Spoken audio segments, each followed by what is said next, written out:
And I stood there for the longest time. I wouldn't leave. Finally, he turned and looked at me and walked over. And it was the most beautiful thing I ever saw because I froze.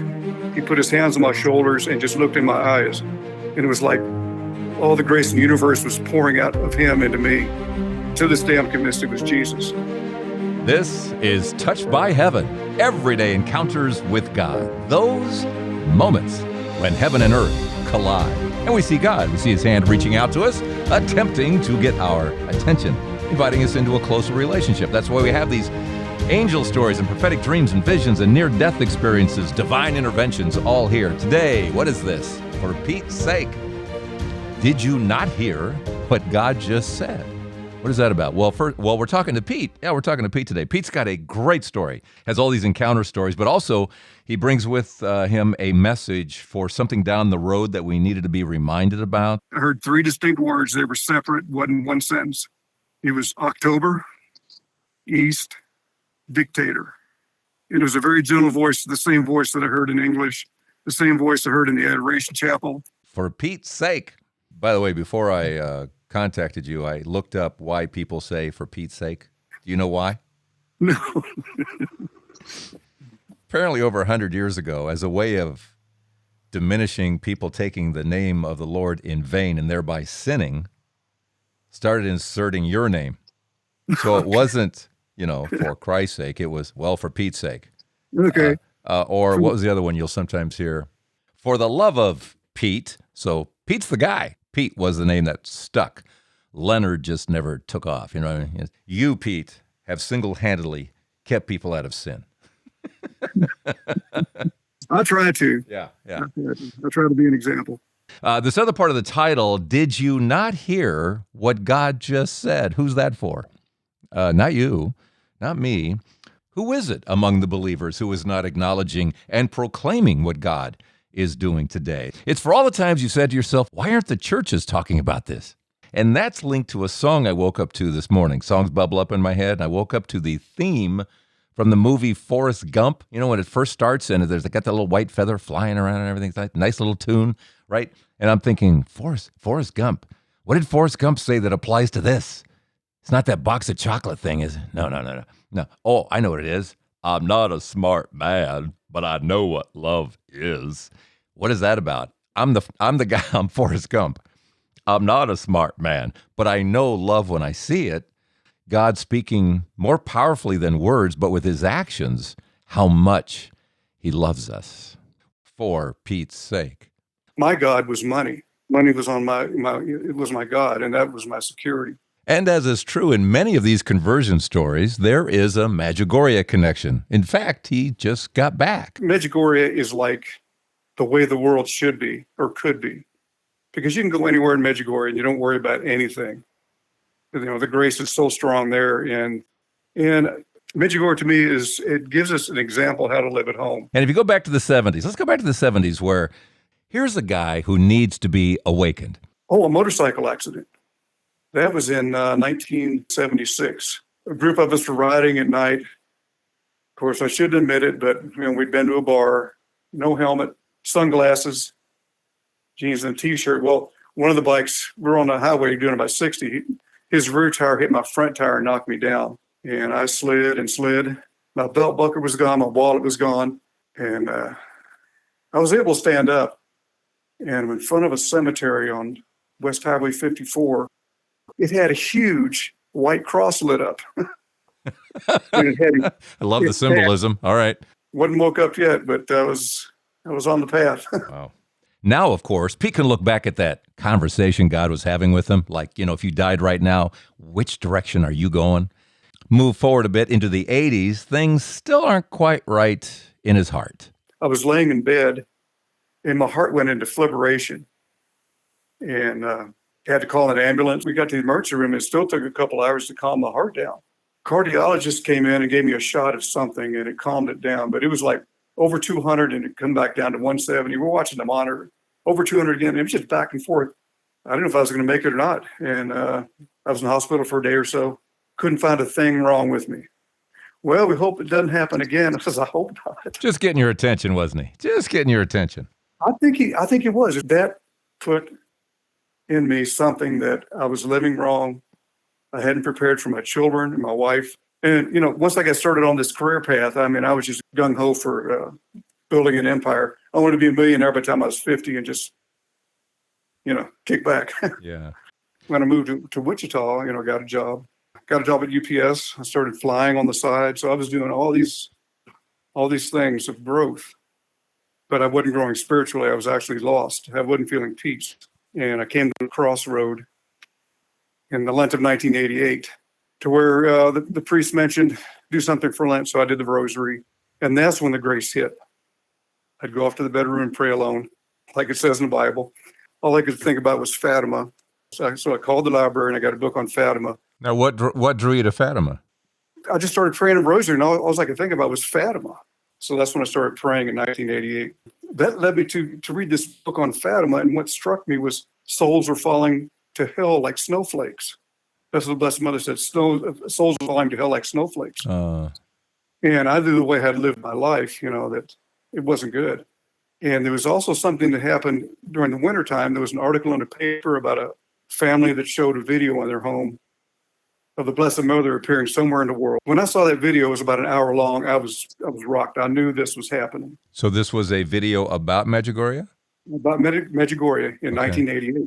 Yeah. And these appearances by Mary started in 81, but you're at a point where very few people at that point know. They're really percentage-wise, it's still not very well known. Mm-hmm. Not only was I feeling called to it, I was having dreams. And the first dream during this period is I was outside in a parking lot of a mall, and the sun was pulsing and it split in two. I got up on the roof of a car and began to pray my rosary. What do you do when you see the sun split? Just pray.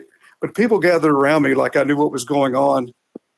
And I looked at them like, they're on a panic. I just pointed to the sun on the right, and there was huge black letters on it. God is here, John 6. Now, God is here is easy, but John 6, I was clueless. And within a few weeks later, I was watching EWTN, and the next show came on, and they said, open your Bible to the 6th chapter of John. We're going to talk about the Eucharist. Well, the 6th chapter of John is the Eucharistic disclosure, so I'm sure you know that. And, right.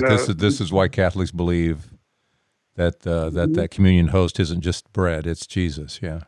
Right. My flesh is true food, my blood is true drink. So it really gave me this foundation in the Eucharist. I've had many, many spiritual dreams over the years, but the second one after this one, I'm walking on a hilly country, and there's a like a workshop, like a three-wall building, an open-ended, and Jesus is standing along the wall, and there's a workbench. He stood there working, and I thought, if I'm going to work for Jesus, I'd like to meet him.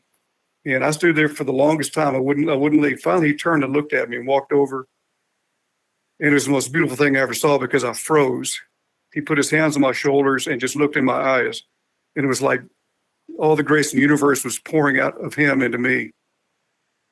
And that rocked me. I woke up with tears streaming down my face. And to this day, I'm convinced it was Jesus. I really believe that was linked to the first dream, to where the first dream was, belief in the Eucharist. The second dream, Jesus at that workbench was actually the priest.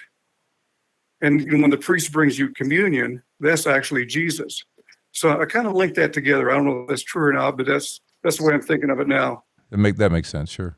You aware of what happened in San Francisco a couple of weeks back on the 13th with the Eucharistic Adoration and Yes, Father Chris Alar? Yes. Isn't that beautiful? That is excellent, beautiful, yes. Where Blessed Mother's image appeared on the host. And I love his interpretation, which was, well, the way he put it was that Jesus has accepted her, obviously, into his heart, and we are to take her into our heart as well. I think that's certainly part of it. Yes, we're at a flood of grace right now. And I tell my friends, and I tell people that we are called to become mystics ourselves, not depend on someone else. Each person has to do that hard work of prayer and listening, and not just depend on someone else to tell them what's going on. A friend of mine said the same thing to me in the sense that, because I always ask, why aren't we talking about Eucharistic miracles? Because they prove the point. When bread turns into heart tissue, it's always left ventricle and it's always type AB blood. He is speaking very, very loudly, but I'm not a smart man, but I know what love is. And you see all this love being poured down from heaven. And I said, explain something to me. I said, how is it within inside the church? Everything we talk about here at Touched by Heaven is virtually not talked about.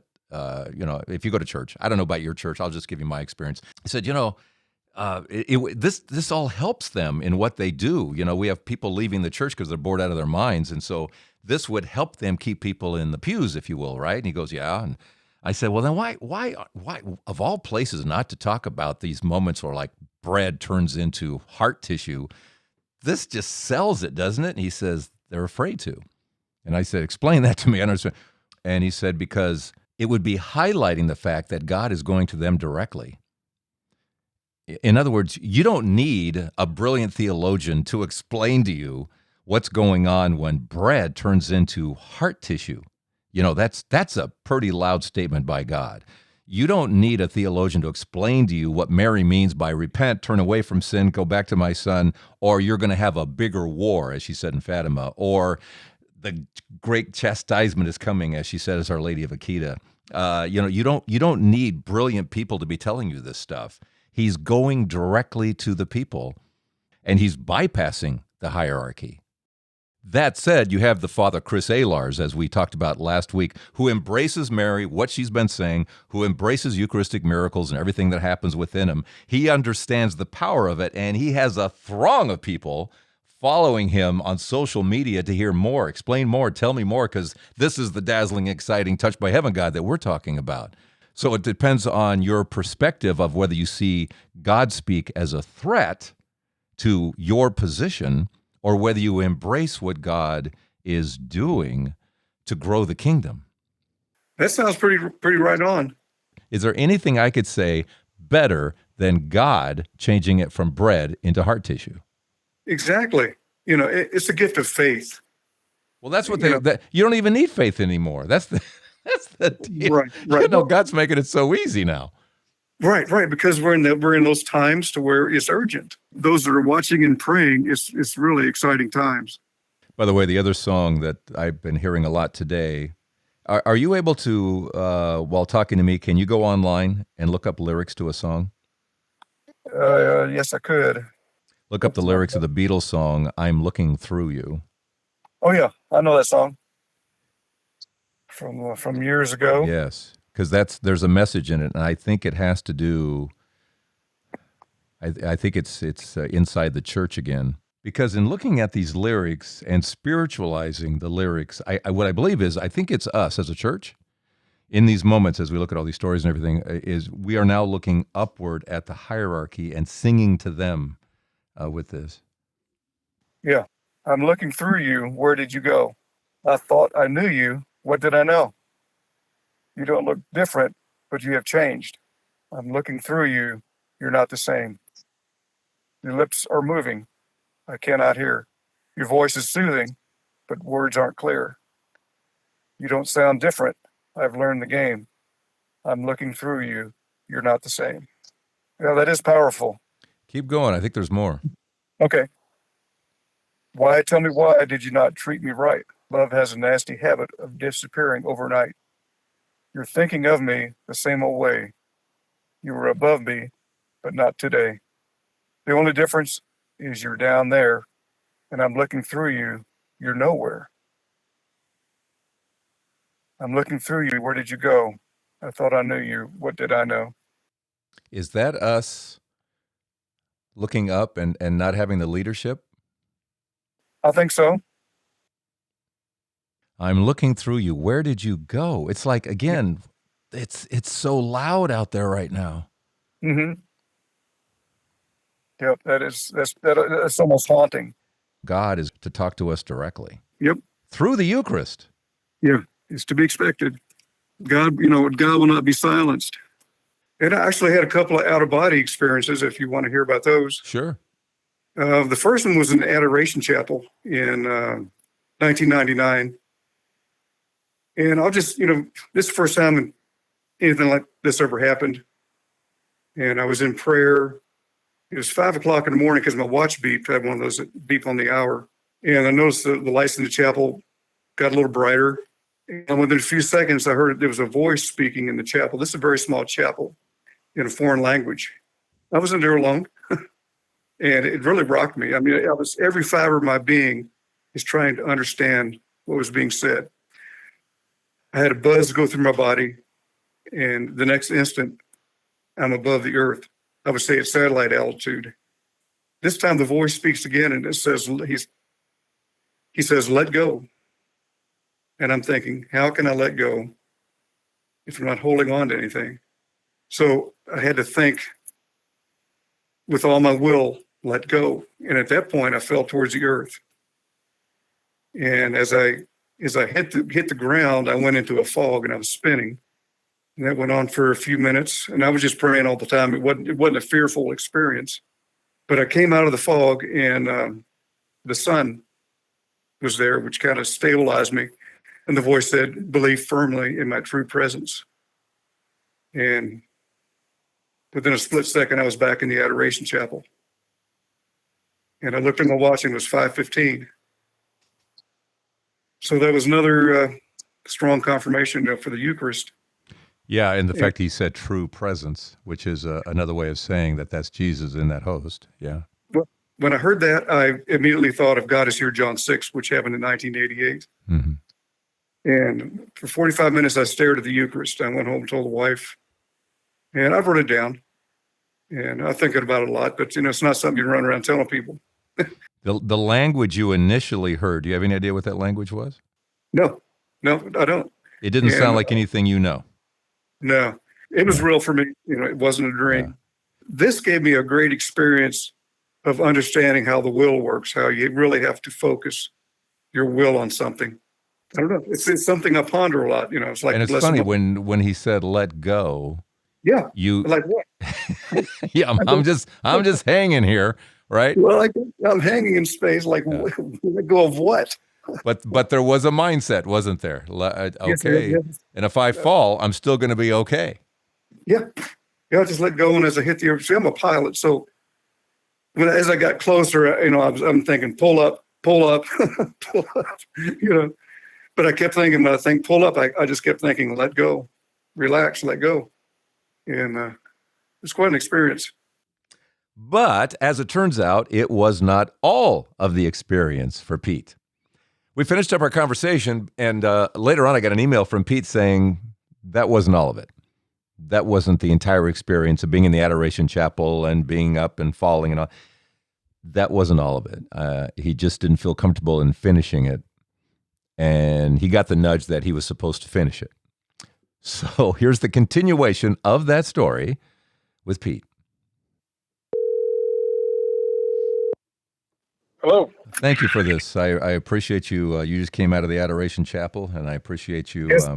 Bringing Jesus with you, because I know you have, and Yes. and sharing what you have. Tell me why. You sent me a text later in the day saying there was a little extra to this. Well, it's still kind of personal, and I just don't want to go out. This was 24 years ago, and when I was telling you my story, I got to that point, and I just kind of held off. And after our conversation, it really started nagging me that I should have told you, what I experienced to the full, and not hold anything back. All right, so let's pick up the story from your landing. Is that right? Where we're going to pick it up from? It goes to the point to where I'm in the fog, have experienced extreme vertigo, and when I came out of that say on top of the clouds and I could see the sun, that's when I heard the words, "Believe firmly in my true presence." Well, that's where I shut it off. But the next experience, within a split second, I'm standing at an intersection of two roads coming together. It's a Y, where two roads come together, join as one. And there's soldiers on each road. And you're seeing soldiers coming from two different roads? Correct. Different armies? Yes, they're different armies, but they joined as one, and they're speaking to each other. Nicely? Not so nicely? Nicely. Okay. As I observed this for a few moments, or however longer it was, there was a row of trees, and on the other side of the trees, I could hear a rumbling. Now, if you hear jets when they spool up, it kind of sounds like a bomb. or it could be explosions. I really couldn't discern. And that's when, at the end, when that quit, I heard three distinct words. They were separate, wasn't one sentence. It was October, East, dictator. Where they said it with that kind of pacing? Pacing, yeah, they were separate. It wasn't one sentence. It was a very gentle voice, the same voice that I heard in English, the same voice I heard in the Adoration Chapel. Male voice. A male voice, but a very gentle male voice. It wasn't a booming, I'm Almighty God kind of voice. Right. It was a very gentle, guiding voice, very distinct. Well, if you're hearing it in the chapel, you assume Jesus? I would assume it. I didn't open my eyes because I was, this, when it first happened, I was just rocked in my chair. I mean, it was like every fiber of my being was in focus. These two armies coming together who seem to get along. Working together. They're working together, coming kind of together on this road, and then you hear October, East, dictator. Correct. I'm suddenly back in the chapel after this. Okay. And I'm going, oh my God, what was that? I mean, it's just, if you've never had anything like this before, I mean, it can, it's kind of mind blowing. I looked at my watch and it was 5:15. Now, in the beginning, my watch had beeped at 5 o'clock. So I knew what time it was, and the experience was over at 5:15. So that's quite a while. I went home and I told the wife and spiritual director, and I've mulled over the years, what could this mean? God doesn't do these things just because he's bored, and it's like he gives me these puzzles. They unfold. Actually, I think it's probably already happening right now as we've seen our borders are wide open, that they're just marching right on in. And I don't know how it's going to unfold. This could have been Chinese, Russian. Possibly China, Russia, Korea. In the mix, I just had a feeling it was from the Far East, but I really don't know for sure. As you know, every time October looms, here comes all the prophetic types. This is because a lot of things have happened in October. October 13th has been huge, as you know, with Fatima and with Akita, Japan, October 13th moments, and chastisement, unless we changed our ways, started talking about basically fire being thrown down from heaven, think nuclear war. Yep. But as everyone says, we can mute a lot of that chastisement. He's making it very clear. He's making it very clear he hasn't given up on us. No. That's why, I know it's out there, and I actually don't watch the news very much. I think the enemy can use a lot of false messages. And we're in a generation where, once again, people are saying, play the prophet for us. Everybody wants a prophet. They want to know what's going to happen when. And this seemed like a resounding, reoccurring theme throughout history. And, I never wanted to play the prophet. I think a lot of people are waiting for, maybe the signs of Medjugorje. And I also consider it, they're jockeying for position at the chastisements. So they're going to have the easiest way out. Who knows? I need to jump in here and just kind of connect a couple of dots here that just kind of jump out at me. We have Pete telling this story about being in Eucharistic adoration, having this experience, the falling, and then hearing the voice, October, East, dictator, two armies coming together to pose a threat, certainly to us, maybe to the entire world, whatever that was about. And you can see war in that picture, potential war, whether the jets revving up or bombs, explosions, whatever that was. Something's coming. There's that sense that this isn't good. Wars and rumors of wars, if you will, and just it's all wrapped into that. But he's having this experience during Eucharistic adoration. And I find it interesting, last week's episode, Chris Alar pointing out the fact that this image of Our Lady of Akita appearing on a Eucharistic host once again, which takes us back through the Eucharist to Akita, Japan, back in 1973, when in this documented, approved, researched, the whole thing, go back to last week's episode, you want to find out more about that. But this time in which Our Lady, Mary, coming to us and warning us about this horrible chastisement if we didn't turn back towards God. It's bad in the sense that, again, fire coming out of the heavens, and you see nuclear war in that, the potential for that. So here in these two instances, and certainly Pete is not making himself out to be Sister Agnes and some kind of great prophet. He's just saying, here's what I experienced. And it's just interesting how they are linked through what? Through the Eucharist. When I was talking last week about when Elizabeth and I, my wife and I, were sitting there in Eucharistic adoration, that's when she got the song. It wasn't me this time. She got the song about anything goes, about 1935 and anything goes. And it was that mentality at that time. And sure enough, as Mary warned, a bigger war than World War I broke out shortly after World War II. And again, this through the Eucharist, isn't it interesting? The warning through the Eucharist saying, hello, Jesus, Mary, together, waving the flag saying, look out here. I'm just connecting dots here. Just wanted to jump in for that. This is 24 years ago. It's like, why would God tell you 24 years ago of this upcoming moment? Every year, have you been looking at like what's going on in the world? Every year. It's just, every year. I went to Medjugorje this year in October, so I felt secure enough to leave, and come back. I felt safe. Yeah. When you hear dictator, do you assume China? I do assume that, but I'm only assuming, so I shouldn't even, speculate. Right. You don't think of Russia as East. No, but they can join up with the East. Right. That could be that could be the two armies. I mean, this is where it gets dangerous, and you have to be careful because there are a lot of prophetic types out there who are jumping to conclusions saying this is what's going to happen, and they're getting burned. Yeah, it's easy to be a false prophet. All you got to do is read a lot of messages and make up your own story. Yeah. And dovetail.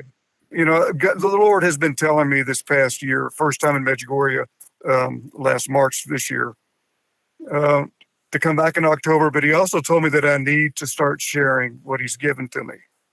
I need to start sharing more. I'm going to backtrack just a second. During this experience, when I fell to the earth and went into that fog, I'm kind of thinking that reflects to when our churches were closed, 2021. I was very disoriented because I've been going to Mass every day for 20 years. And I think that might have been kind of a marker for this experience, possibly. And then the Eucharist was back out. I don't think the church made God proud during that time. No, they dropped the ball. So I have to believe that during COVID, what could have happened, the miracles that could have happened in healing with the Eucharist, and they weren't allowed to happen. Exactly. Most of the documented miracles, for example, at Lourdes, have to do with sitting in Eucharistic adoration and receiving communion, not more than the water of Lourdes, actually. More miracles connected to the Eucharist than to the water, and no one talks about that. The wake up will come. I mean, it's starting. That's our hope. We have, God's in control. We need to respond, do the best we can. Maybe when the warning comes, people are really going to come out of the woodwork.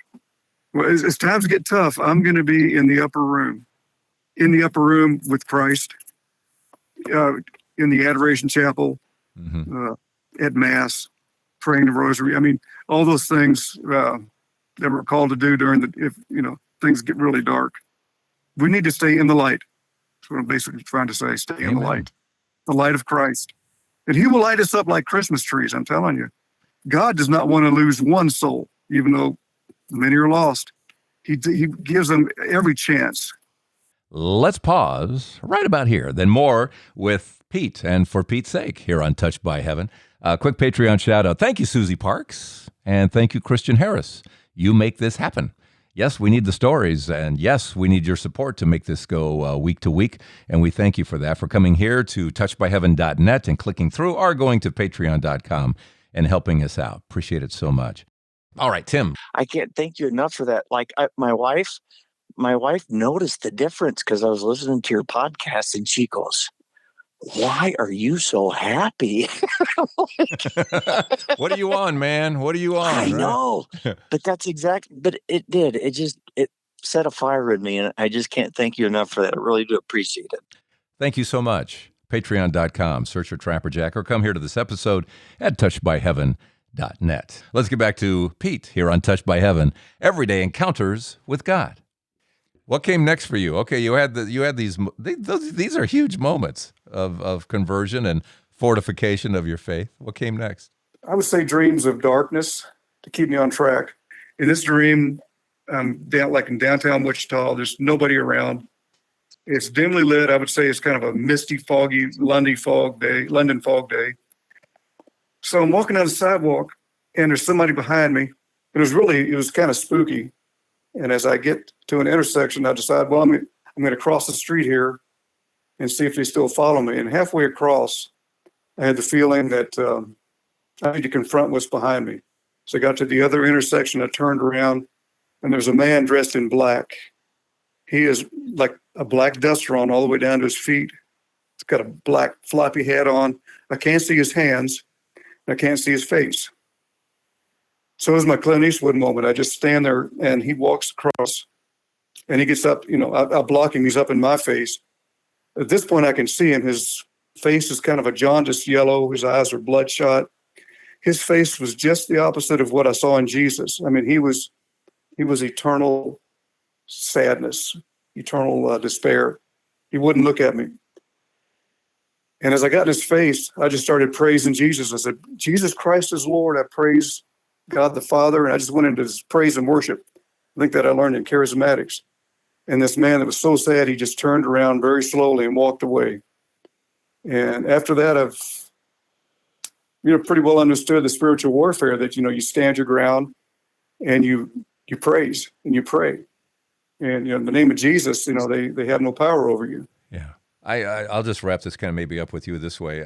As we look at your life and we see back in the 70s, God trying to get your attention by a motorcycle skidding right up into a cemetery and a white cross, you got that. You've got the heart thing because your heart wasn't quite right yet. Your idol was money. And idol is anything that's more important than God. That can be anything. True. And then to be awakened with Rosary, to Fatima, Medjugorje, these out-of-body experiences, these dreams, meeting Jesus. I mean, he's just bringing you along and seducing you and just getting you closer to him, bringing you into the Adoration Chapel, giving you an experience of some kind of future event that, again, we have a say in. We've been blessed, my friend. We've been blessed. Thank you for this. If I asked you now, what's the takeaway, what would you say? Come back to God wherever you are.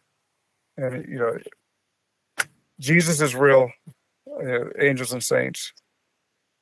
Come to the Eucharist. If you're Catholic, come to Mass.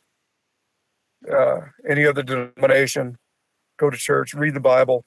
It's simple. God made it simple. Love God, love your neighbor as yourself, and the world will change. Simple things will change the world. Thank you so much for this. Pete, you are the best. For Pete's sake, man, you've done it. Thank you. God bless you and stay in touch. All right. For the love of Pete, I will. All right.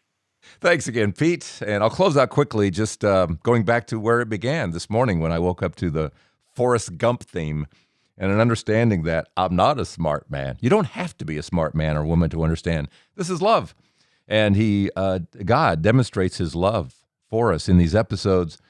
Forrest. Did I say Forrest or Forrest Gump? Anyway, he demonstrates all of it for us through, in this case, prophetic dreams, visions, through the Eucharist and understanding how things are linked together. Incredible. And then the other song, which was I'm Looking Through You. Where did you go? As we wonder sometimes where the church is and why they're not talking about this. And an understanding that God is speaking right to you directly. We are called to become mystics ourselves, not depend on someone else. Each person has to do that hard work of prayer and listening and not just depend on someone else to tell them what's going on. You may have to go looking for the information, but it's out here. It is out here. And there are the Father Chris Alars of the world who are showing people, and their audience is growing because we need this. We're fortified by it. We're dazzled by it. This is the way the church began. This is why the church exploded early on. This was it with angel stories and all that was going on at the time. It still is, as it was in the beginning, still is, and forever shall be. So there you go. Thank you so much. How about we do this again next week? Thanks for your help through Patreon.com, and we'll just do it again. Touched by Heaven. Everyday Encounters with God. I'm Trapper Jack, sometimes known as Dapper Trapper. He's got a black floppy hat on. Face is kind of a jaundiced yellow. His eyes are bloodshot.